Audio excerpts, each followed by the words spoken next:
Okay, I'm in my car. I've got the Bluetooth adapter plugged in to the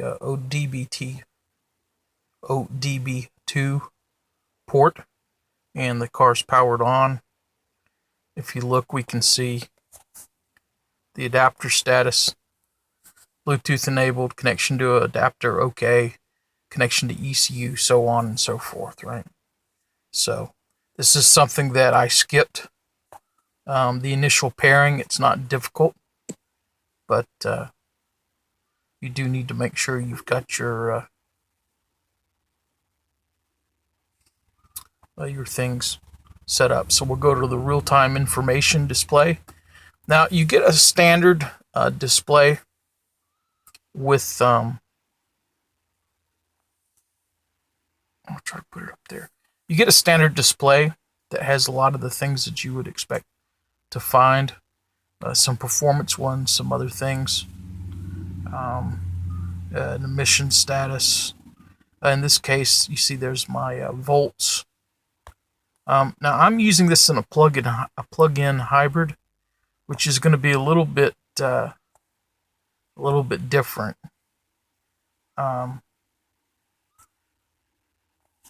Because for one thing, the engine's not going to run. There's not going to be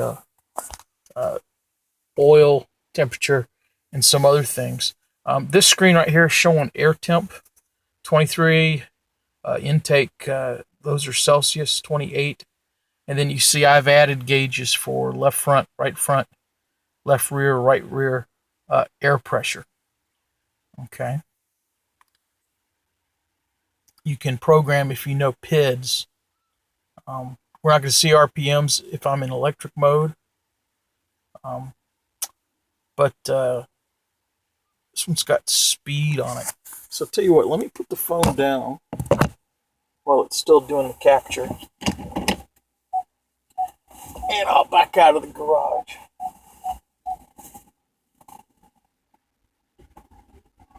This would be better if I had somebody to drive while I did the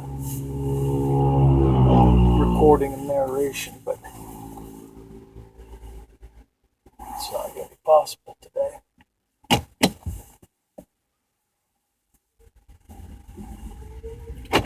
But anyway, so the application is running on my Android phone.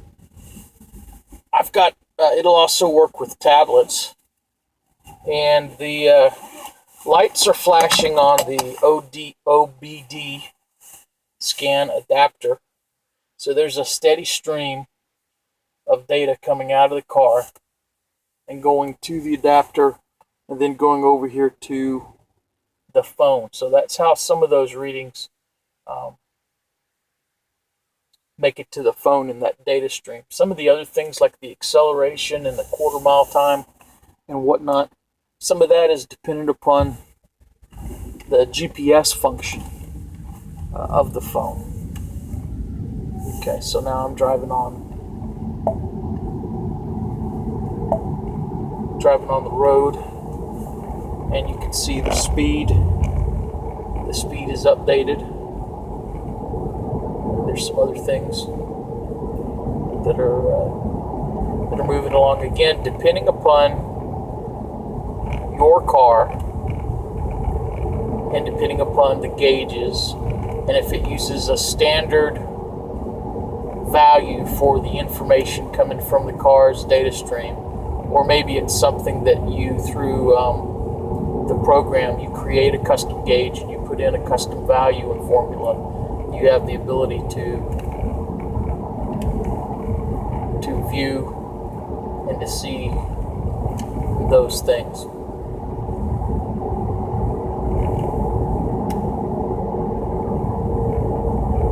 In a car, if my gasoline engine was running, we could look at RPMs.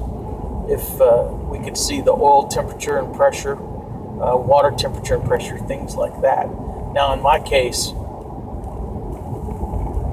I've got high voltage battery reading, and I've got a couple other things that are specific to an electric or a hybrid vehicle. And for those, I had to do a bit of research and find out the formulas and program those in myself. That wasn't part of what came with the install the app and let it rip type of default gauges that come with it. But that's one of the things I like about Torque Pro is it is customizable. And if you can't find that information, you have the ability to add those. So if we look, we can see still nothing on the oil. No revs, like I said, because I'm working off of that. We see our air pressures have gone up a little bit on the tires. Very interesting.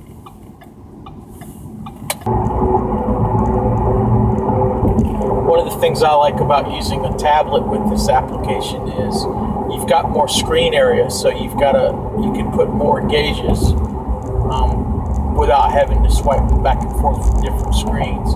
But it's very customizable. You can customize between a number of different types of gauges, different gauge sizes, and I can see where with the proper kind of mount, where you mount this in the car, where you could see it easily and weren't constantly touching it, that it would be very easy to add gauges into a car that didn't have them, and not really have it be a distraction to you, or for someone who maybe does